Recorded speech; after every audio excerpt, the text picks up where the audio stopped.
Bonjour, donc aujourd'hui on va voir, c'est peut-être un peu mieux comme ça, ouais. Multiplication d'une fraction et d'un nombre. Donc prendre une fraction d'un nombre, prendre une fraction d'une quantité, multiplier une fraction et un nombre, tout ça c'est la même chose. Alors on commence par un petit problème pour expliquer simplement en quoi ça consiste. Alors, attendez, je vais mettre ça là, voilà. Problème, dans un paquet il y a 25 bonbons et Milo en mange les 2 cinquièmes. 2 cinquièmes c'est une proportion, on avait déjà vu en fraction, hein. C'est une pizza, on fait 5 parts, on en mange 2. Bah, les bonbons, les 25 bonbons, on fait 5 parts, on prend 2 parts. Combien en mange-t-il? Donc on partage les 25 bonbons en 5 parts égales, comme la pizza hein, qu'on partage en 5 parts égales pour prendre les 2 cinquièmes. Et Milo on mange 2 parts. Donc si on traduit ça par une opération, ça va nous donner donc les 25 bonbons qu'on partage en 5 parts égales. Donc pour partager, je divise par 5. Et Milo, il en prend 2 parts. Donc ce résultat de cette division, on le multiplie par 2. Le résultat de cette division, 25 divisé par 5, ça se fait bien. 5. Si ça se faisait mal, on pourrait faire autrement. C'est pour ça qu'il y a d'autres méthodes. Et donc ce résultat, on le multiplie par 2. Et donc, Milo a mangé 10 bonbons. Première méthode. Hein, ça c'est décalé, ça aurait dû arriver là. Milo mange 10 bonbons. Donc ce cours est à compléter et à mettre dans son cahier de cours ou à écrire dans son cahier de cours. Donc, prendre les 2 cinquièmes de 25 correspond à multiplier 2 cinquièmes par 25. D'accord? J'ai multiplié 2, enfin, c'est une règle ça. Prendre 2 cinquièmes, j'aurais dû écrire règle, de 25, c'est multiplier 2 cinquièmes par 25. Ok? Donc pour multiplier 2 cinquièmes par 25, on n'est pas obligé de faire 25 divisé par 5 fois 2. Mais suivant les nombres, il y a peut-être d'autres méthodes qui sont plus pratiques. Alors par exemple, on avait vu que 25 divisé par 5 fois 2, ça faisait 10. C'était bien pratique parce que 25 était divisible par 5. Mais on peut aussi multiplier le numérateur de la fraction et la quantité. Ça marche aussi. Et après, on divise par le dénominateur. Donc on peut d'abord faire ce calcul-là en premier, 2 fois 5, et le résultat qu'on divise par 5. On rappelle que le dénominateur sert à diviser, à partager. D'accord? Donc, autre méthode, 2 cinquièmes fois 25, on fait 2 fois 25, et le résultat qu'on divise par 5. Donc 2 fois 25, ici, ça va nous donner 50, ici, et 50 divisé par 5, 10. Et heureusement, on trouve la même chose. 3 méthodes pour arriver au même endroit.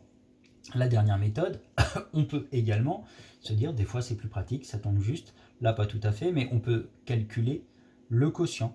2 divisé par 5, est-ce que ça tombe juste? Ça tombe pas juste, mais c'est un nombre décimal, ça se finit. Donc 2 cinquièmes, 2 divisé par 5, et le résultat fois 25. 2 divisé par 5, ça fait 0,4, et 0,4 fois 25, ça fait 10. Donc on voit qu'il y a une méthode qui, de tête, est pratiquement pas faisable, en tout cas pour vous. Et puis les deux autres méthodes qui se valent, c'est peut-être le plus simple, c'est de faire 2 fois 25, parce que c'est simple, 2 de 25 c'est 50, et 50 divisé par 5, on va partager 50 en 5, ça fait des parts de 10, c'est très simple. Alors que 25 divisé par 5, ça pose peut-être plus de problèmes à certains. Donc 3 façons de faire ce calcul-là. D'accord? Donc dans l'exemple ici, on va faire les 3 façons. On va calculer une fraction d'un nombre, une fraction d'une quantité, multiplier une fraction par un nombre. Donc 6 demi fois 10. 6 demi fois 10, si je fais la première méthode, je vais devoir diviser le nombre par le dénominateur. Donc la première méthode, je vais la mettre en rouge. La première méthode, le nombre que je divise par le dénominateur. Donc attention, si mon calcul A doit être égal, il faut que j'écrive aussi le fois 10. Donc ma première méthode, je prends ma quantité que je partage en 2 parts et j'en mange 6. Première méthode. Je calcule en respectant les priorités opératoires qu'on a vu en début de l'année. On va le faire juste après. Deuxième méthode, ici. On multiplie en premier le nombre par le numérateur. Donc, toujours le même calcul A, je peux multiplier le nombre par le numérateur en premier. Au lieu de diviser par le dénominateur, je multiplie par le numérateur. Donc je fais 6 fois 10 et le résultat, je divise par 2. Dernière méthode, on peut calculer le quotient de la fraction en premier. Combien ça fait? Donc là, 6 divisé par 2, ça va être plus simple que 2 divisé par 5. Et le résultat, je le multiplie par 10. Donc on regarde, là les trois méthodes peuvent se faire de tête ou pas. 10 divisé par 2, oui, ça se fait bien. Ça fait 5. Le résultat x 6, 5 x 6, l'étape que vous connaissez depuis le CE2, j'en doute pas, égale 30. Ici, est-ce que ça se fait de tête? On va regarder. 6 x 10, simple, 60. Et le résultat divisé par 2, prendre la moitié de 60, simple aussi. On trouve la même chose. Donc la méthode 1, méthode 2, ça marche. La méthode 3, 6 divisé par 2, c'est aussi simple, ça, la moitié de 6, c'est 3. Et je multiplie par 10, ça fait 30. Les trois méthodes sont faisables de tête. D'accord? Donc ici, si je le souligne, si je l'entoure, voilà ce que je fais en premier. Donc, pour la méthode qui convient le mieux ici, 7 tiers fois 30.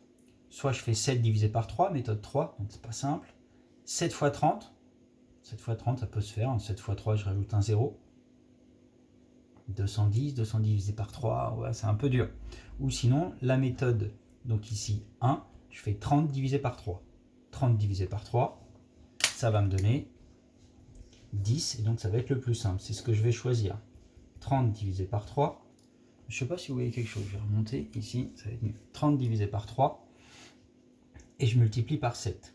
Donc 30 divisé par 3, ça va me donner 10, et le résultat x 7, 70. C'était la méthode la plus simple de tête. Dans les deux autres, il fallait prendre la calculatrice. Ici, la méthode la plus simple, ça va être de faire 2 divisé par 3, non, 15 x 2 peut-être, 30 divisé par 3 ça se fait bien, ou 15 divisé par 3 ça se fait bien aussi. Donc il y a deux méthodes qui marchent bien. 15 divisé par 3 x 2, on va prendre par exemple. Et donc, moi j'aurais dû changer par exemple, parce que l'autre, il n'y en a qu'une qui marche. Bon, c'est pas grave. 15 x 2, 30 divisé par 3, 10, ça marche. Et puis 15 divisé par 3, 5 x 2, 10. Et la dernière méthode, donc 20 centièmes x 5. Donc ici, je multiplie la proportion 20 centièmes. La proportion 20 centièmes, ça doit vous rappeler un pourcentage. Donc en fait, ce calcul-là revient à calculer 20% de 5. On avait déjà vu un petit peu l'année dernière. 20% de 5, je multiplie la fraction 20 centièmes par 5. Donc ici, 20 divisé par 100, ça se fait bien, oui, mais ça fait un nombre décimal. 0,2 x 5, c'est pas simple. 5 divisé par 100, ça se fait bien, oui, c'est un nombre décimal, 0,05, mais après, fois 20, c'est pas simple. Le plus simple ici, ça va être la méthode donc 2, je multiplie le nombre par le numérateur. 20 x 5, ça fait 100. Et 100 divisé par 100. Donc 100 divisé par 100, ça se fait bien aussi. Ça fait 1. Ok? Donc voilà pour le cours, après c'est terminé. Donc je vous donne des exercices sur multiplication d'une fraction et d'un nombre, ou prendre une fraction d'un nombre, ou prendre un pourcentage aussi, on peut revoir ce qu'on avait vu l'année dernière. Ok? Allez, bon courage!